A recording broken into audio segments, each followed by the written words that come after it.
challenging NS P8, my lord, whereby P6 or the P8? P8, my lord. अच्छा P6 is the order of trial court, my lord, ji whereby the 3912 has been rejected. जी फिर The appellate court has allowed the appeal and granted stay, my lord. अच्छा बताइएगा क्या My lord, क्या matter है? my lord, इसमें petitioner respondent जो है उन्होंने एक सिविल सूट फाइल किया स्पेसिफिक परफॉर्मेंस का। जी P2 जो है वो अनुबंध पत्र है जिसके आधार पे माय लॉर्ड ये स्पेसिफिक परफॉर्मेंस क्लेम कर रहे हैं। माय लॉर्ड जी फिर इसमें माय लॉर्ड इनने ये कहा कि भैया लाल जो इनके पिता थे उनका और सीताराम पिटिशनर नंबर 1 का एक एग्रीमेंट हुआ था 2000 में। उसके आधार पे इन्होंने क्लेम किया 2023 में स्पेसिफिक परफॉर्मेंस का माय लॉर्ड।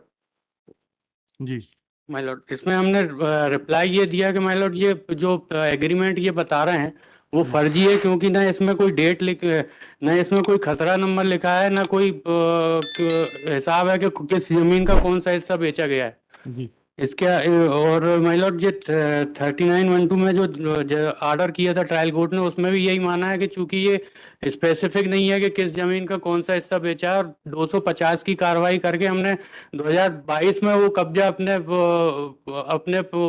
वापस ले लिया था। अच्छा उसके बाद फिर उनने 2023 में हमको स्पेसिफिक परफॉर्मेंस का नोटिस दे के ये सिविल सूट लगाया है। जी तो चूंकि हम मालिक हैं उस जमीन के, भूमि स्वामी है, इसलिए स्टे नहीं दिया जा सकता वादीगण को। जी उसके बाद मान लो इन्होंने अपील लगाई। अपील में ये माना कि ये चूंकि ये जो अनुबंध पत्र है वो साक्ष्य का विषय है और उसमें तय होगा कि तो ठीक है, तो इन्होंने तभी तो स्टेटस को कहा है कि 40 डिसमल भूमि पर आप विधि की प्रक्रिया का पालन किए बिना स्वयं अथवा अपने अभिकर्ता के माध्यम से हस्तक्षेप न करें। मतलब अभी वर्तमान में हमारा कब्जा है, हमने 250 की कार्रवाई करके वो 250 पक्ष की होगी, आपने कहा है उसको मतलब ये एनेक्सर कहा है कब्जा दिलाने की कार्रवाई होगी ना 250 में। माइलॉट ये एनेक्सर P5 माइलॉट P5 हाँ बताइएगा, पंचनामा कहाँ है कब्जा दिलाने का? पंचनामा माइलॉट आदेश है वकील साहब 250 की जब कार्रवाई होती है तो पंचनामा ड्रॉ किया जाता है कब्जा दिलाने के लिए। इसमें तो दिया है आदेशानुसार अनावेदक 7 दिवस में कब्जा हटाकर सूचित करे, उसके बाद में एक पंचनामा बनता है, पंचनामे से आपका पोजीशन आपको वापस मिलेगा। ठीक है, 250 की कार्रवाई में वो पंचनामे के बगैर ये कैसे कह देंगे कि आपने कब्जा वापस मिल गया आपको? मतलब वो उसके बाद हमने पुलिस पे रिपोर्ट की, उसने की उसमें होगी, आपने बहुत अच्छा किया आपने।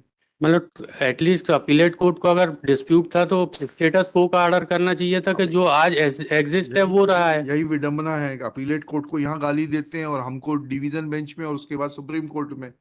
ये ट्रेंड है, सेट ट्रेंड है ये वकीलों का। अपीलेट कोर्ट ने कोई गलती नहीं करी, आपसे पूछ रहे हैं आप कब्जा अगर आपको मिल गया था तो कब्जे का पंचनामा होगा, 250 में पंचनामा बनता है, वो पंचनामा दिखा दीजिए। लिखिएगा, कुछ है नहीं, खारिज कर रहे। Shri Neeraj Ashar, learned counsel for the petitioner. This miscellaneous petition is filed being aggrieved of order dated 25/5/2024 passed in miscellaneous civil appeal number 25 of 2023 passed by learned third at District Judge Sivni, whereby learned third District Judge Sivni has granted injunction in favor of the plaintiff appellants on the ground directing the present petitioners not to cause any interference in possession of 40 decimal of land, full stop.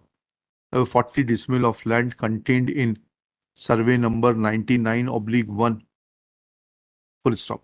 Next paragraph.